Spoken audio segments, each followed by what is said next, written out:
नाज़रीन, खेंजू में पानी चोरी थियण ख़िलाफ़ आबादकारनि सख़्त एहतजाज कंदे दारोगे ऐं पुलिस चौकी इंचार्ज ते मिली भगत सां पानी विकिरो करण जा इल्ज़ाम हया आहिनि।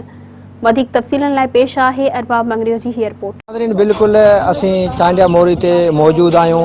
हितां जे आबादगारनि एहतजाज कयो आहे। उन्हनि चौकी इंचार्ज अला जो आयो रिंद ऐं दरोगो जेको रशीद मंगी आहे उन्हनि जे ख़िलाफ़ एहतजाज कयो आहे। अचो त वधीक एहतजाजनि सां ॻाल्हि ॿोल कयूं त उन्हनि जो वधीक छा चवणु आहे। दरअसल में जो चौकी इंचार्ज जिवायो रिंद ते चौकी इंचार्ज रेती थाने जी हद जी चौकी आहे चांडिया मोरी इन खिलाफ़ असांजो भरपूर एहतजाज हुयो। असां पहुताऊं हितां रफू चक्कर थी वियो आहे। असांजो पानी पंजाब खे विकिरो पियो करे सिंध हिते गॾु थिया आहियूं चांडिया मोरी ते इहो हिकिड़ो असांजो जेको आहे सो तमामु वॾो एहतजाज हुयो। कल बि असां ॾेर की SDO ऑफिस वियासीं।